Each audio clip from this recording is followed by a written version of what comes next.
Have you ever, like, run your hand over a beautifully upholstered chair?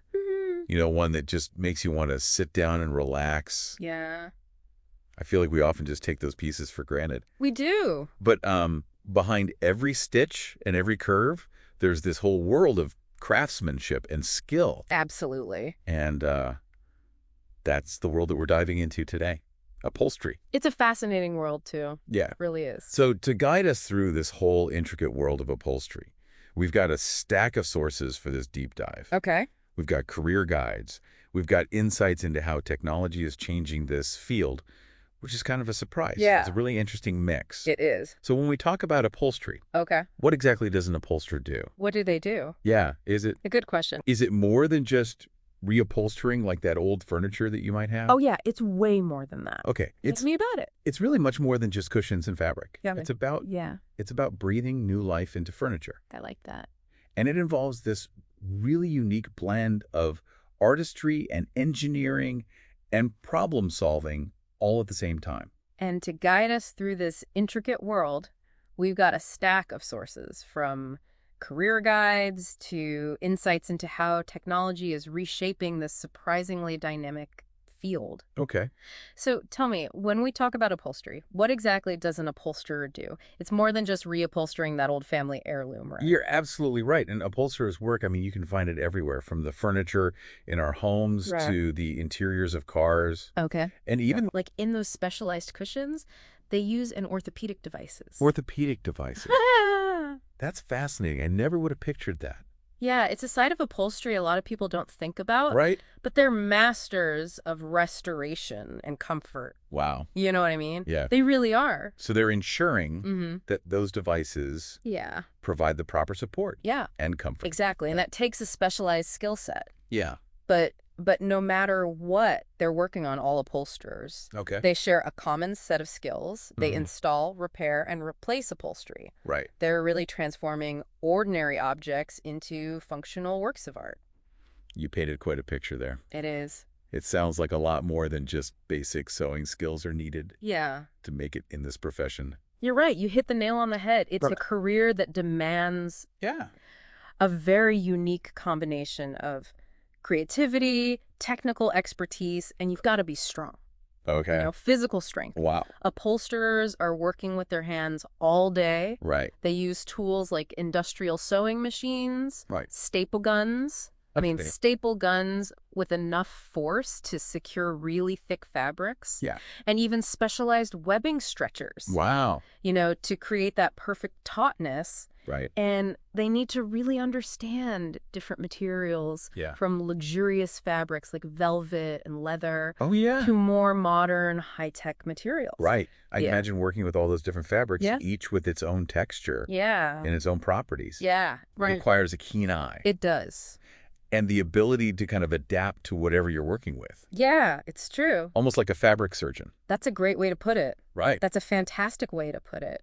A good upholsterer can tell you the difference between a fabric that drapes beautifully Mhm. and one that needs extra reinforcement. Right. And they need to be able to visualize how that two-dimensional piece of fabric Right. will translate Yeah. into a three-dimensional form. Right. It's a craft that truly blends artistry and technical skill, Yeah. And let's not forget the physical demands. Oh, yeah.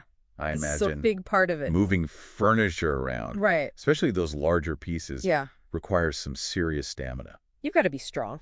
Upholstery is a physically demanding job. Right. They're on their feet for hours. Yeah. They're wrestling with bulky furniture. Wow. They're using tools Right. that require Yeah. a lot of strength and Right, yeah. precision. Right. Back problems Oh, yeah. are a common concern, Right. which is why experienced upholsterers will always tell you Yeah. about their advice. the importance of proper posture Okay. and lifting techniques. Yeah. That makes sense. So it sounds like a profession that requires finesse and fortitude. It does. But speaking of which, for all of our listeners out there who are now picturing themselves like Yeah. wielding those staple guns and, really getting into the nitty-gritty of upholstery work, Yeah. let's talk career paths. Where does someone even begin in the world of upholstery? Well, like a lot of skilled trades, Sick. the journey often starts with an apprenticeship. Okay. And that's where aspiring upholsterers really learn the ropes. Right. You know, they start with those basic tasks like stripping down furniture, Right. prepping materials, and then they gradually work their way up Right. to more complex sewing and upholstery techniques. So it's all about paying your dues and kind of learning from the ground up. Exactly. And a good apprenticeship. Yeah. It's like an immersive education. Wow. You're not just like learning from textbooks. Right. You're getting that hands-on experience. Yeah. You're absorbing those tricks of the trade Right. from seasoned professionals. It's amazing. It's a really valuable experience. Yeah. And it's during that apprenticeship phase Right. that you really begin to develop those specialized skills and knowledge Okay. that will shape your whole career. And I imagine those early experiences, like you were saying, the mentors that you have, the projects that you work on, Right. those probably leave a lasting impression. Absolutely they do. I've heard upholsterers say Yeah. that they can still remember that very first piece of furniture that they reupholstered on their own. Oh, wow. The feeling of accomplishment, Yes. you know, the pride in taking a project from start to finish. Yeah, that's got to be really rewarding. It is. It's a Yeah. great feeling. So you've completed your apprenticeship. Okay. You've honed your skills. Mm-hmm. What's the next rung on the upholstery career ladder? So that's typically when you would transition into a junior upholsterer role. Okay. You're given a little more independence. Right. You're tackling a wider range of projects. Okay. And you might even find that you're starting to specialize in a particular type of upholstery, Oh, interesting. like automotive interiors Oh, or antique furniture restoration, Oh, wow. things like that. So you're starting to kind of carve out your own little niche. Precisely. Yeah. You're starting to develop your own style. And as you gain that experience Right. and you start to build a reputation Mhm. for quality work, Right. you might find yourself Yeah. moving into more of a senior role. Exactly. Oh. An experienced upholsterer often takes on those more complex projects, Yeah. challenging projects, Yeah. and they may even end up leading a team of upholsterers or even become like a sought-after consultant Oh. advising clients on everything Wow. from fabric selection Okay. to historical restoration techniques. That sounds like a career with real potential It is. for growth and for specialization. There is. You could become like the go-to expert for restoring mid-century modern furniture You could. or recreating like historically accurate upholstery for Exactly. museums. Yeah. I mean, that's Museums, historic homes. Yeah. All kinds of things. amazing. It's a very cool field. And for those with a real entrepreneurial spirit, Yeah. there's always the possibility of opening your own shop. Oh, absolutely. Right. That's a very common route. So you're setting your own hours. Right. You're taking on projects that you really are passionate about. Exactly. You get to be your own boss. That's great. It is. So from apprentice to master craftsperson, Right. the upholstery profession offers this huge range of opportunities It does. for those who are willing to put in the time and effort. Absolutely. But let's get down to like the practicalities for a minute. Okay. Like, let's say you've got the skills. Right. You're ready to land that dream upholstery job. Okay. What kinds of questions can you expect to get Yeah. in an interview? Well, RoleCatcher, Okay. the AI-powered job search platform Yeah. that we've mentioned, Right. offers some really great insights here. Okay. We've got this list Yeah. of common upholstery interview questions. Okay. And some of them are really interesting. Oh, really? Yeah, they're not what you would think. Give me an example. What's a question that often trips up aspiring upholsterers? One of the most common ones Okay. is, how did you first become interested in upholstery? Oh. And it seems like a Is it- very simple question. Yeah. But it's really a chance to go beyond just those technical skills Right. and share your passion for the craft. So it's not enough to just say, I'm good with my hands. Yeah, it's really not. Okay. Interviewers want to see that spark, Right. that genuine enthusiasm Yeah. for transforming something that's old and worn Yeah. into something beautiful and functional. I like it. They're looking for somebody who understands Yeah. that upholstery is so much more than just a job. Right. It's an art form. It's a craft. It is. Yeah. I imagine a compelling personal story can go a long way Oh, absolutely. in showcasing your passion. Absolutely. Yeah. That's exactly right. Now, here's another question that I'm curious about. Okay. What's your experience with different types of fabrics and materials? Ah, yes, that's another very common one. Okay. And that's where your knowledge and versatility Right. really come into play. It's like asking a chef about their spices. Exactly. That's a great. great way to put it. You got to know your stuff. Yeah, you really do. A skilled upholsterer needs to be familiar with a huge range of fabrics, Yeah. from natural fibers like cotton and wool Okay. to synthetics like vinyl Hmm. and microfiber. Right. Each material has Yeah. its own unique properties and challenges, Oh, I bet. and you need to know how to work with them Right. and being able to talk about Yeah. those little nuances Right. really demonstrates that deeper understanding of the craft. Yeah, it shows you really know what you're doing. Exactly. And let's not forget about, like, the client aspect of Right. this job. Right. You're often going to be collaborating with clients. How do you handle those situations? Yeah. Where a client's vision maybe clashes a little bit Yeah, that happens. with the realities of upholstery? Oh, it does. Right. That's a great point. Yeah. And that's why you'll often hear this question. Okay. How do you handle difficult clients? Oh, I can only imagine. People can be so particular about their furniture.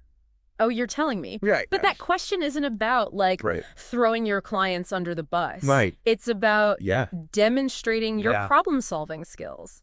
Okay. And your people skills. So you want to show them that you can really listen to what the client needs, Exactly. manage expectations, Mhm. and then find those creative solutions That's it. that satisfy both parties. Precisely. And sometimes Right. that means, tactfully educating a client Right. about the limitations of certain fabrics or designs. Right. You can't always work miracles. Can't work miracles, exactly. Uh-huh. It's about being both a skilled craftsperson Right. and a skilled communicator. So it's more than just the upholstery work. It's a people business, too. It is. It's about working with people. It is. But let's face it, the world is changing so rapidly. It is. Technology is disrupting industries left and right. Fast. How is the upholstery profession adapting Right. to this new landscape? That's the question. It's a really good question. Yeah. Because on one hand, you've got, you can order a mass-produced sofa Right. with like a couple taps on your phone. Yeah. But on the other hand, Mhm.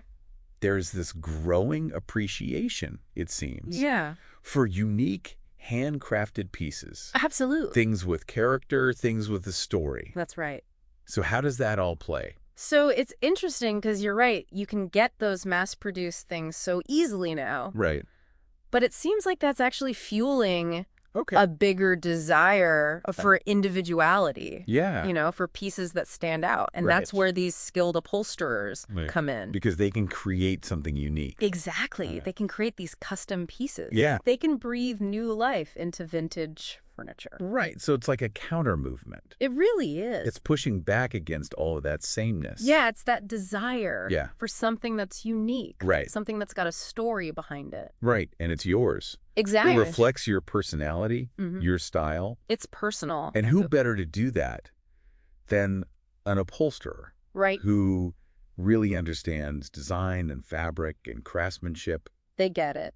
It's the difference between owning a print Mm-hmm. and having like an original work of art. Yes, exactly. And this is where technology comes in, Yes, it does. because we've got platforms like RoleCatcher Right. that are helping bridge that gap. Exactly. So remind us, how does RoleCatcher work? Okay, so say you're an upholsterer and you want to connect with those clients Okay. who really appreciate custom work.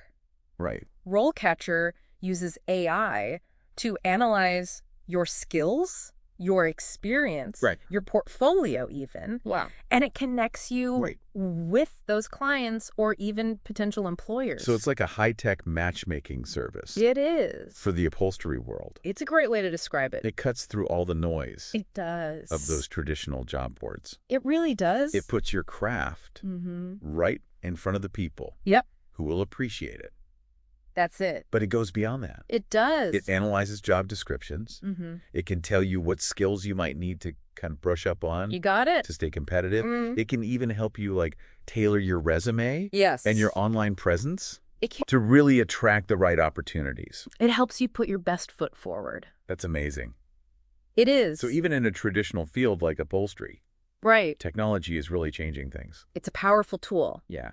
But I think it's important to remember Yeah. that upholstery is still a craft Right. that's deeply rooted in tradition and skill. Yeah. The feel of a perfectly tensioned piece of fabric. Right. The satisfaction of bringing an old chair back to life. Right. Technology can't replace that. It's a really beautiful blend of the old and the new. It is. It's really fascinating. So we've taken this deep dive into the world of upholstery. We have. We've talked about the skills, the career paths, the surprising ways that technology is kind of changing this field. It's a hidden gem. It is. It really is. Yet it's full of creativity Yeah. and rewarding challenges.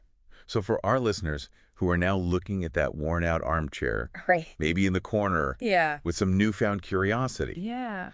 just beneath those like faded fabrics and those worn-out cushions, There's potential. there's a world of potential. There is. And, who knows, maybe you'll be the one bringing it back to life. You could be.